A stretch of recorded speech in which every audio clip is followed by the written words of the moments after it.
ഇന്ന് ഞാനിവിടെ ഒരു സ്നാക്സാണ് തയ്യാറാക്കുന്നത്. ബ്രെഡും ചീസും എഗ്ഗൊക്കെ ഉപയോഗിച്ചിട്ടാണ്. കുട്ടികൾക്കൊക്കെ വളരെ ഇഷ്ടപ്പെടും. കുട്ടികൾക്ക് നമുക്ക് സ്നാക്സ് ആയിട്ടൊക്കെ ഇത് കൊടുക്കാം. സിമ്പിളാണ്. എല്ലാവരും ഒന്ന് ഇത് ട്രൈ ചെയ്ത് നോക്കണം. അതിനായി ഞാൻ ഒരു ബ്രെഡ് എടുത്തിട്ട് ഇതുപോലെ ഒന്ന് കട്ട് ചെയ്തെടുക്കുന്നുണ്ട്. നമ്മളതിൻ്റെ സെൻട്രൽ പോർഷൻ മാത്രം സ്ക്വയറായിട്ട് കട്ട് ചെയ്തെടുത്താൽ മതി. അതിനുശേഷം ഒരു പാൻ വെച്ച് കൊടുക്കുന്നുണ്ട്. പാൻ വെച്ച് അത് ചൂടായതിന് ശേഷം ഒരു ടീസ്പൂണോളം ഓയിൽ ചേർത്ത് കൊടുക്കാം. നിങ്ങൾക്ക് വേണമെങ്കിൽ ബട്ടറും ചേർത്ത് കൊടുക്കാം. അതിലേക്ക് ഞാൻ ഉള്ളി ചേർക്കുന്നുണ്ട്. ഉള്ളിയും ക്യാപ്സിക്കവും ടൊമാറ്റോ ആണ് വേണ്ടത്. അത് നന്നായി ചെറുതായി അരിഞ്ഞെടുത്തതാണ്. നിങ്ങൾ എത്രയാണോ ഉണ്ടാക്കുന്നത് അതിനനുസരിച്ചുള്ള വെജിറ്റബിൾ എടുക്കാം. നന്നായി ഒന്ന് വഴങ്ങുമ്പോൾ കുറച്ച് ഉപ്പ് കൂടി ചേർത്ത് കൊടുക്കാം.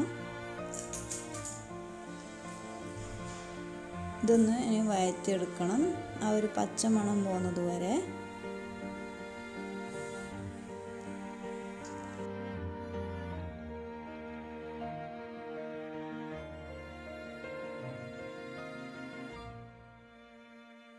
ഇനി ഒരു പാത്രത്തിലേക്ക് മാറ്റുന്നുണ്ട്.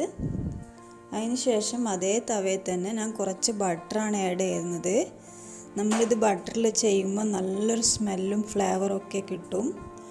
അതിനുശേഷം ഒരു പീസ് ബ്രെഡ് ഇതുപോലെ വെക്കാം.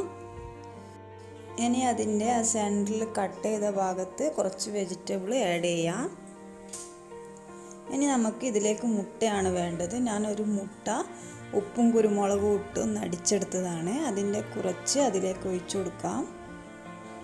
ഞാൻ ഇത് 2 പീസ് ബ്രെഡ് ഉണ്ടാക്കുന്നത്, അതുകൊണ്ട് ഒരു മുട്ടയെ കൊണ്ടു. നിങ്ങൾ കുറേ ബ്രെഡ് ആക്കുന്നുണ്ടെങ്കിൽ അതിനനുസരിച്ച് എടുക്കാം. ഇനി അതിൻ്റെ മുകളിലോട്ടായിട്ട് കുറച്ച് മുസറല്ല ചീസാണ് ഞാൻ ആഡ് ചെയ്യുന്നത്.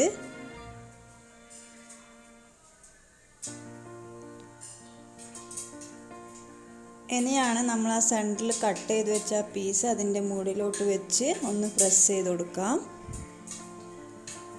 ഇനി അടി ഒന്ന് നല്ലോണം ഒന്ന് ഫ്രൈ ആയി കഴിഞ്ഞാൽ നമുക്കൊന്നത് തിരിച്ചിട്ട് ഫ്രൈ ചെയ്തെടുക്കണം.